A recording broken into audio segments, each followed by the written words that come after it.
أعوذ بالله من الشيطان الرجيم بسم الله الرحمن الرحيم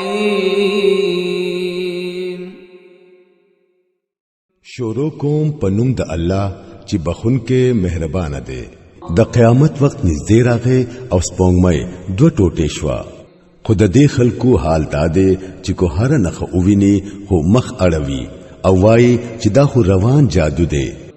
دوی دا هم دروغ وګڼو او د خپل نفس په خواهشاتو پسې لاړل هر معاملې با اخر نه اخر یو انجام ترسي دې خلکو ته د پخوانو قومونو هغه حالات مخې ته راغلي دي پکمو کې چې د سرکشۍ نه د ځان ساتلو د پاره د عبرت کافی سامان موجود دی او داسې حکمت چې په انتهایی اعلی درجه سره د نصیحت مقصد پورا کوي خو يرونه په دوی اثر نه کوي نو اے نبی صلی الله علیه وسلم د دوی نه مخ واړوا پکم ورځ چې आवाज کونکي یو سخت نافقه سستا رابلل کوي خلک با د یریدل سترګو سره د خپل قبرونو داسې راوځي لکه خوارو وارو ملخان د आवाज کونکي طرف ته با منډي وهي او کوم کافرانو چې په دنیا کې د دین انکار کولو هغه به په هغه وخت کې وایي چې دا خو ډېره سخت ورځ ده د دوی نه مخکې د نوح علی السلام قوم اخرت او نبوت دروغ ګڼل دي هغوی زمونږ بندا دروغ غنو او وی ویل چې دا لیونه دي او هغه ته ډېری بدی ردی ویل شوی اخر دا چې هغه خپل رب ته आवाज وکړو زبې وسشوم اوس ته د دوی نه بدل واخلا پس داغه موږ د تیز باران سره د اسمان دروازې پرانسته زمکه مو اوښلولا او هر ځای چینه چینه شو او دا ټولي اوبو د هغه کار د پوره کولو د پاره رایو زیشوي کم چې اندازه کړی شوی وو او نوح علیہ السلام مونږه د تختو او د میخونو په کشتۍ کې سور کړو چې زمونږ په نگرانۍ کې بچلې دلا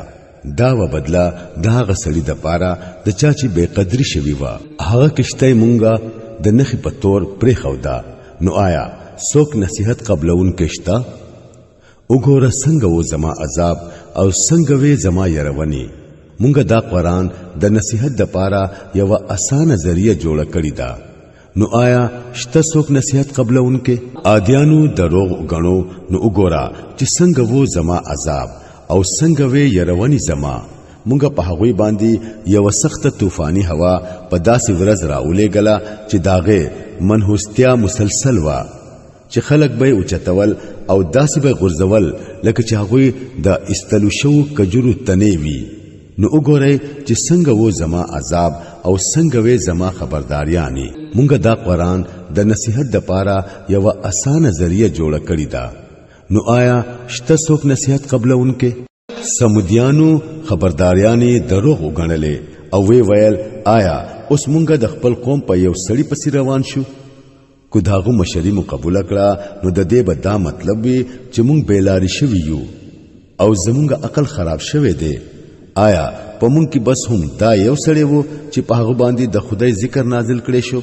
نه بلکې دا غټ دروغجن او غلط انسان دی مونږ خپل پیغمبر ته وویل سباله به دوی ته معلوم شي چې څوک غټ دروغجن او غلط انسان دی مونږه اوخه د دوی د پاره د فتنې په تور درلیګو اوس لږ په صبر سره انتظار کوا چې د دوی څه انجام کیږي دوی ته خبر ورکړه چې ابوبا د دوی او د اوخي په منځ کې تقسیمیږي او هر یو با د خپل واره په ورځ ابول راځي اخر دا چې هغوی خپل ملګری ته आवाज وکړو او هغه د دې کار ذمہ واغستله او اوخه وجلا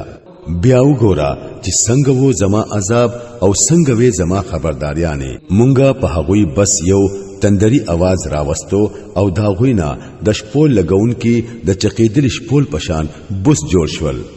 مونږه دا قرآن د نصيحت د پاره یو اسانه ذریعہ جوړ کړی دا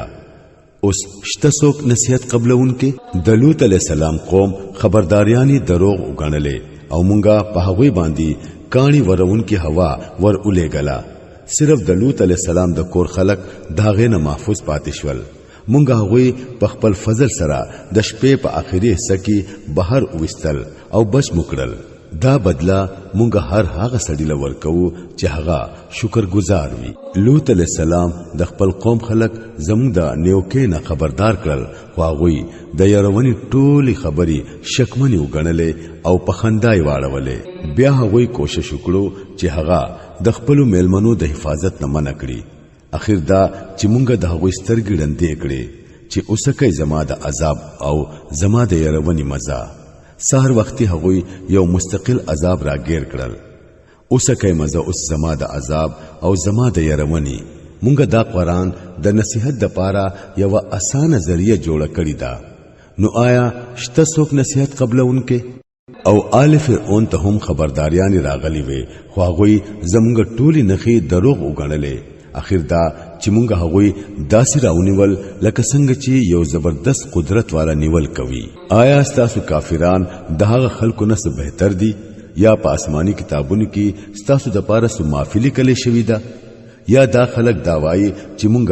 یو مضبوطه ډله یو، مونږ به خپل بچاو کړو؟ ډیر زر به دا ډله شکست اخري او دوی ټول به پشاو تختی. بلکې د دوی سره د فیصله د پاره د اصلي واده وخت خو قیامت دی او هغه لوی آفت او ډیر تریخ ساعت دی. دا مجرمان خلق په حقیقت کې په غلط فهمۍ کې پراته دي او د دوی عقل خراب شوی دی. په کوم ورځ چې دوی په ور کې پړمخې راخودل کېږي، په هغه ورځ به دوی ته ویل شي چې اوسکه د دوزخ د ور مزه. مونږه هر سیز د یو تقدیر یعنی د یوې خاصی اندازې سره پیدا کړی دی او زمونږ حکم بس یو حکم وی او د سترګې پر رب کې هغه کیږي. ستاسو غندي په سوونو خلق مونږه هلاک کړی دي. آیا شته څوک نصیحت قبلونکې؟ سوچ دوی کړی دي هغه ټول په کتابونو کې درج دي او هر وړه لوی خبره لیکل شوی پرته ده. پرهیزګاران با یقینا په باغونو او نهرونو کې وي، پرختنی عزتمن ځای کې د لوی قدرتونو د بادشاہ خواته.